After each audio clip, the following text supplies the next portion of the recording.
আমার এই একটা মাত্র মেয়ে, প্রাইভেট পড়ানোর জন্য বাসায় মাস্টার রাখলাম। এই সুযোগে মাস্টার আমার মেয়েরে প্রপোজ করছে। আমরা এখানে বসছি সমাধানের জন্য। আপনি এক কাজ করেন, আপনার মেয়েকে ওর সাথে বিয়ে দিয়ে দেন। স্যার, আপনি কি আমার উপর এখন রেগে আছেন?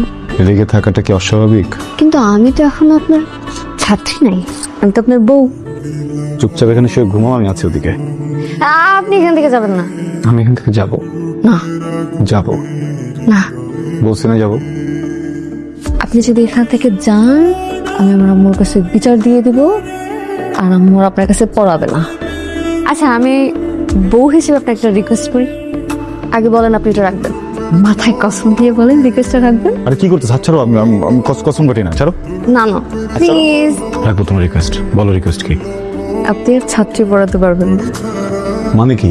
আপনার ছাত্রী পড়ানো নিষেধ। তুমি মিয়া নিজের ছাত্রী বিয়ে করে তো ইজ্জত মহিলা দিলা। ঘরে কি ডাকে? ওগো স্যার। স্যার, স্যার শুনেন না, একটা কথা বলবো। সারাদিন বাসায় একা একা থাকি, কথা বলার কেউ নাই। স্যার, স্যার, আজকে আমরা একটা নতুন চ্যাপ্টার শিখবো। নতুন চ্যাপ্টার? হ্যাঁ, আর চ্যাপ্টারের নাম হচ্ছে লাভ ইচ আদার। আপনি আমাকে বলবেন আই লাভ ইউ।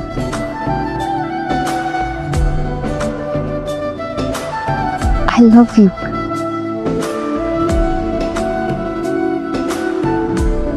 আপনি বলেন আমাকে অনেক ভালোবাসেন। আমার মতো মেয়ে পাওয়া আপনার 14 গোষ্ঠীর সৌভাগ্য।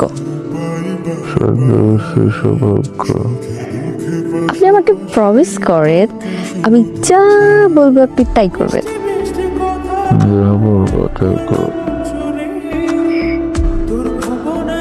আপনি প্রমিস করেন।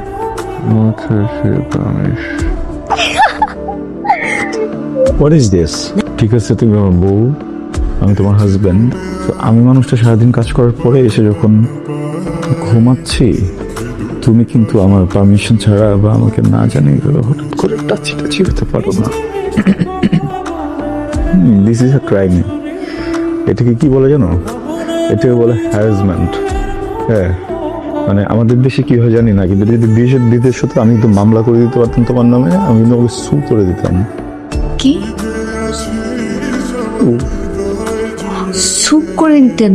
হ্যাঁ, একটু আগে যে আপনি আমাকে বলছেন আই লাভ ইউ, তারপর বলছেন আমি তোমাকে ভালোবাসি, আর বলছেন আমি যা বলবো আপনি তাই করবেন, আর আমার মতো মেয়ে পাওয়া আপনার 14 গোষ্ঠীর সৌভাগ্য, আর এখন আপনি আমাকে বলতেছেন আমাকে ছু করে উড়াই দেবেন।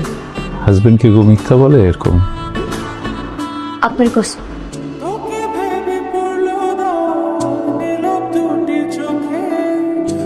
এই, কি?